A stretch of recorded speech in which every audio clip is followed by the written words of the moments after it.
Hi, folks. You are watching and listening to Sipping Off the Cup on Tequila Aficionado Media on all of our channels and networks. I'm Mike Morales here in gloomy Southern California. I guess we're getting some monsoon here shortly. And that young lady, that beautiful young lady over there on my side is Araceli Costilla Sharp in San Antonio, Texas, where it's very sunny and hot today. Yeah, well, I got to tell you, I don't miss that part of San Antonio. Yeah. I know we talk about the humidity, but I got to tell you, man, here's the worst part for me was when walking out of from my porch to the driveway to my car, the mosquitoes would shoot. Oh my God. Yes. Mosquitoes?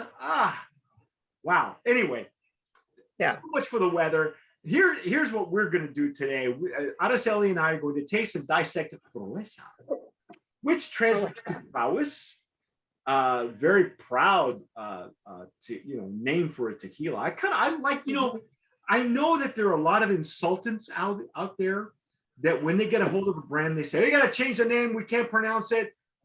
Change the local look of the bottle. It's got to be tall. There's got to move over to your sweet side. Don't listen to the insultants. Okay. It's all right to have a Spanish name on your label. And if you can't pronounce it, learn how. Okay. Because you're going to like this tequila. We fell all over ourselves with the Blanco. Yes. So this is the Reposado. We just broke the seal off camera. I'm gonna pour it in my Stossel jarrito. I'm gonna use the Stossel that I normally use for mezcal. It's got a wider mouth. I generally like to use this for Reposados.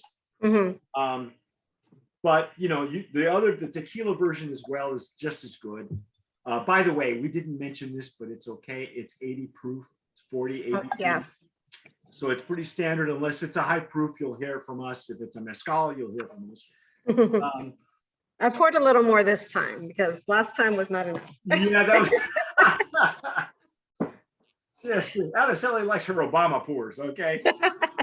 She also let me know that we did get point of sale material. We got, again, very little information, but we were sent this stuff and I completely spaced it out. It's more geared toward retailers. It's that kind of information. When we say POS, we mean point of sale. A lot of that stuff goes to their end customer, which is the liquor stores and the distributors. We're not the end customer. The consumer is never the end customer. Okay, we're the customers of their end consumer. So some of the information we get is for distributors and people like that, but. Anyway, I'll get to that in a second. I just want to get into this juice. It's very light. Again, no real description as to how long it's being aged. What do you think, Araceli? I would say probably within the 4 to 6 months because it's lighter. It's not like a heavy amber. It's a light amber. I know that if you've watched our Blanco review, I have had several tequilas. We have had several tequilas from that distillery. I believe that they like using the not virgin barrels. They like using the distressed barrels. So these are not virgin barrels by any means. These are older from the MO that we've seen from all the other brands coming out of there, and there aren't that many. There's less than 20. So it's a small to mid-sized maquiladora, but their brands are so solid and their pricing is really good. Nice lips and tears. Wow. So That if you have an older barrel, maybe not as dark. Right. Kind of like G4, kind of like the Felipe Camarena mindset where I'm looking for something beat up because I want the agave to shine. Some of the previous information, and I have it in storage from this distillery, they grow their own agave. So they're agave growers first. I know that for a fact because that was very prominent in, I think the Don Anselmo is one of the brands that come out of there. For those of you in Texas, you're familiar with Don Anselmo. Same distillery. They are, again, agave growers first. So thick legs and tears, just like the Blanco. Yes. Okay, so let's get what we get on the nose here. Oh.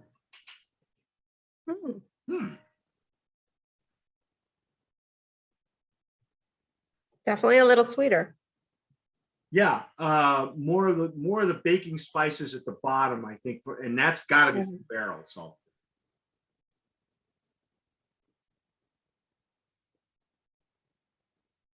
Yeah. now it's still bright, but it's almost like rounded off. It's not. We're not getting the bright. I'm not getting yet I'm not, no. the bright citrus notes that we got at the beginning. That baked agave was the whiff of baked agave was not present at the very top. Right. That's Definitely okay. softer. Yeah, definitely softer. You pick more of the sweetness and the almost, I don't want, again, not vanilla, more like a caramel Okay. towards that. Yeah. I'll buy that. Now there's alcohol there. I'm getting Oh, finally yeah. alcohol. Yeah, I didn't even say I got any alcohol in the Blanco. It wasn't very prominent. That's true. I didn't think about that. Yeah, I know. Once you breathe it in. Yeah, there's alcohol in there at the bottom. Yeah. That's okay. You know, I look for alcohol. It's a necessary element to bring out the other elements of the aroma. It's necessary. It's not off-putting. As long as your eyebrows don't get singed, you're okay. Wow, this looks like a marshmallowy kind of a. I'm getting sweetness. Yeah.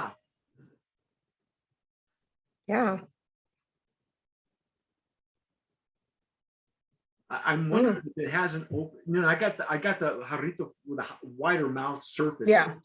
It should open up a little bit quicker, but I like the fact that I got the alcohol in it because it completely bypassed the Blanco. There was hardly. Yeah. No, it was not prominent in that at all. No. You got more of the more of the other plant. Yeah. No, you definitely have it in this one more so. Well, I'm kind of ready to dive in here because I want to see what else. Unless you're getting something else. No. Tell me what you're getting because Yeah, no, I just have that same sweetness and the you know that the alcohol. The sweetness at the bottom of the Blanco is now kind of dovetailing at the top. It's dovetailing with the wood notes of the barrel. Oh, that's just nice though. Wow, that is pretty. All right, well, I'm gonna dive in. Okay.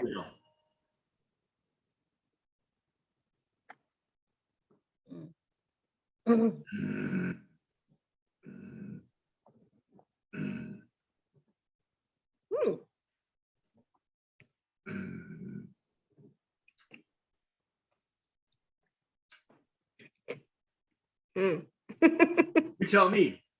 I'll tell you and you tell me. Yeah, no, there's definitely a sweetness there, a little bit more it's more caramely to me than it's not vanilla. A little bit more woody for sure. Yes. You got that oakiness. That was good. The pepper has now turned into like a like a combination of pepper and cinnamon. So it's a lot the spiciness is a lot brighter. Okay. Yeah, the cinnamon makes it. Now here's what I'm going to say. Having had several of the weird tequilas out there right now that have an additive. Yes. That is trying to simulate or emulate or copycat what we're getting here. Yeah. Okay. Here's what I'm getting right now. I'm getting like an orange blossom. My citrus has changed from like bright lime or even like I mentioned grapefruit with the Blanco. I think now it's kind of settled into an orange or a honeysuckle, kind of a combination of both. I don't know if you've ever had a honeysuckle. Honey. Yeah, the honeysuckle. I see what you're saying. Honeysuckle's a lot lighter. For those of you in New Mexico, where I lived for 18 years, we had a honeysuckle vine. And the person I was living with at the time said, "You know why they call this honeysuckle?" I said, "No, why? I don't know." And she says, she plucked the blossom. And she says, go ahead and lick the stem of the inside the blossom. And it was really sweet. And that's how it attracts the bees and hummers and things like that. And it's like, it's really, but it's not like a heavy, thick, honey, like orange honey or clover honey, or even lemon honey from depending on the areas that you live in. This was a lot lighter, so it wasn't like heavy. This is what it's like to me right now, kind of a combination of honeysuckle and maybe orange blossom, not an orange like rind or a jam or a jelly or a preserve, because we get those as some of the more aged expressions. I don't know. Am I in left field? Because I think this is what I'm getting. Well, it's definitely a sweetness, but not like an overwhelming, like sugary sweetness. That's why I said it's not like a heavy vanilla, but almost like a light caramel to me. Not like a heavy sugary caramel, but a lighter, just, yeah. Well, that sweetness that we got in the Blanco, like that sweetness that we got in the Blanco is now playing with whatever the wood the notes wood there. So it's coming across a lot sweeter. Yeah. And not an off-putting, weird kind of way. Because I can, having had so many of these now from that with additives or made with a diffuser, this is what you get here naturally is what they're trying to emulate. Exactly. And you can tell because orange, it's almost like an artificial. This doesn't taste artificial to me. No. I want to say that when you have one with additives, it's almost like a very cake batter, sugary taste. And this is not at all. I mean, you get the sweetness of it, but when you have it, it's not like an overwhelming sweetness to it because it's just a natural, natural sweetness, basically. No additives. Well, with an additive, it just doesn't translate. No. It's just what you smell is what you get on the palate. It's one-sided. It's not one-dimensional. With this, it's like, it's very sweet and pleasant on the nose, but on the intake, it's still kind of agave and more wood notes. Exactly. That's the weird part is that with an additive, it's pretty consistent. What you smell is what you taste. Yeah, that's so true. Yeah, because it isn't you get more sweetness on the nose than you get on the intake for sure on this one. Oh no, it's almost all of the Blanco. It's reacting the same way. It's got that. I got that nice residual bitterness at the rear, which I look for. Great finish. Yeah. Lip and gum numbness forever. Yeah. And like I said, I think the white pepper has turned into like a cinnamon. Yeah. Wow. Yeah, we're really fun. We got to stop ourselves from drinking this stuff. This is like, I mean, it's just, folks, this is really old school. Yeah. And Araceli's been drinking for a while, so have I. And it's like, you miss with all these new brands coming online, you miss when you have something that comes across like this and you go, where did this come from? Yeah. I asked you in the Blanco review, did I surprise you? Yeah. And because you say you like the bottle, but you've been store shopping probably more than the rest of us. Is it a bottle you would even bother looking at? I mean, honestly, like that's another thing. I look for more traditional looking bottles. And so this one for sure I would look at just because it's a little bit more traditional. It's got a little bit of a style to it. I love the wood on top and the gold. I like the color gold. Do like me some gold. So that to me was drawn. I also the coloring on it. The coloring on the Reposado had a really good color. Yeah, you mean the liquid itself, right? Yes, the liquid itself. It's a beautiful amber light color. And so to me, when a Reposado is super dark, I kind of question is there something there that shouldn't be there? But no, this is a really good gold color for a Reposado. So I think I would have picked this one up for sure. Yeah, see, Having had several Mhm. tequilas now under our belts, when you look at something like this in the color Reposado, you go, well, one, either they're aging it to the minimum, which is 3 months, Mhm. or they're aging it to the minimum at 3 months, and they're using really distressed barrels. And the other thing too, knowing what I know about this distillery, I know that they grow their own agaves. So they're agave growers first. And I know this from the past experience of some of the other brands that we've had. There are like maybe 20 brands that come out of there. And we've had a few. I mentioned some of them during the Blanco review. So I know that they want to, any agave grower worth his salt wants to emphasize his plant, right? Yes. Versus the barrel. So he's going to look for distressed barrels, old barrels. He's not going to keep it in the barrel for too long. He's going to pull it out 3-4 months, maybe 6, depending on how old the barrel is. Yeah. And put it on the market. So here, brand of product. Yes, definitely. I'm going to get all we have like 13 TJs now. I'm going to get all 13 of you a paddle. Because I'm working on that now, actually, but super glue not included. Yeah, Proeza. No, for sure. Love this one. And now you're the cocktail gal. Would you put this in? I know you like this. At home, now let me ask you this: at home, do you sip more than you make cocktails, or when you go out, you only do cocktails, or how? Sure. I would say at home 30 gal, 50-50, 80-20. What is it? So when I go out, I will have a cocktail if it's something that I would not normally make at home. So if I make a Paloma, I'm making it at home, a margarita, I make it at home. I will go and get a cocktail that either is like a signature cocktail at a place or just something I'm not going to make at home. That takes too much time, But at home, I tend to sip, and my go-to drink is Coke and tequila. So. Oh, it's a batanga. Wow. It's a batanga, a little bit shorter. Not as much Coke, but yeah. Oh, that kind of batanga. So in other words, it's just a straw full of caramel. It's just more caramel color. Just a little splash.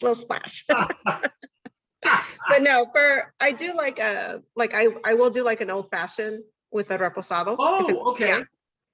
But so you couldn't do that with this one though. Don't you need a much hardier reposado to do an old? Yes, you would. On this one particularly, I probably wouldn't. But I have done some reposados with an old fashioned, but it does have to be a little bit, like you said, a little more hardier, a little more aged, to get that same type of balance. But yeah. And even then it's got to pass your gauntlet, because if it's a reposado that's darker, you're going to look at it going, I'm going to question it a little bit. You must have been a hard gal to date, man. I'm going to tell you, geez. I come across like a reposado that's been aged, for too long. Anyway, folks, that's our take on Proeza Reposado. If you've had it, you're watching us on YouTube, or you're listening to us on the podcast, wherever you download the podcast, which is Amazon Music now. It's we're on like 10 platforms. Let us know what you're doing with it. Okay, are you mixing it? Are you putting it in the cocktail? Where are you getting it? By the way, it has been. I got an email this morning. The Proeza people have been approved by Drizzly, so now you can order it on Drizzly.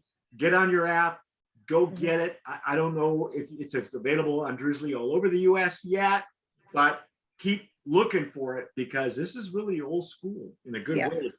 I think the price point on the Reposado is like 46. So. Oh, no kidding! Wow, they're giving it away. Yes, wow, it's pretty good. Back up the truck. I understand that if you're watching us in South Texas, which is where I first heard about this brand. I've got a good friend of mine who's a small distributor in South Texas. He told me about this brand 2 years ago. I've been chasing it. Oh my God, look at all the bubbles. Bubbles. So in South Texas, you can get it at Holiday Wine and Liquor in McAllen. So I can give you all kinds of names. Pretty much Holiday Wine and Liquor everywhere. Brownsville, Geez, where else are you getting? Well, if you're in San Antonio, Alamo City Liquors is my favorite store. Just go to Animal City. Go to Alamo City, because like that's my favorite. You want a good tequila, you go there. Yeah. Just a little tip. For those of you who are turistas, Alamo City is like right on the Riverwalk, isn't it? It's like right there. I've been there several times. There's a good cigar store in Riverwalk too. So yeah, did I not tell you that? Do you smoke cigars? No. I never asked you. Yes. Oh, I'm gonna make a trip to San Antonio. We're like game changer. Yeah, with the good anejo tequila, like, oh yeah. Well, this was a reposado though. See, a lighter reposado like this, yeah, have a Connecticut wrapper, something really light. I would say as aromatic as this one is, there's one that I really enjoy. The company's called Acid, which is made by Drew Estate. That's the line called Acid, and they are incense infused cigars. They're about yay big like this, and it's got a twist end. I love. It's called a blondie. The reason I like it is because it's named after my cat, and they're called blondies. I think a nice incense infused cigar with the way this one plays at the bottom at the little sweetness. Perfect. That'll work. Anyway, that's our take on Proeza. I'm Mike Morales here in Southern California. That young lady over there is Araceli Costilla Sharp in San Antonio, Texas. You have been watching and listening to Sipping Off the Cuff on Tequila Aficionado Media, all of our channels and networks. Please subscribe if you're watching us on YouTube. Hit the notification bell. Give us a like because it helps us on the algorithm. Subscribe, unless you're afraid of commitment. And whatever you do, tomar sabiamente. Sip wisely.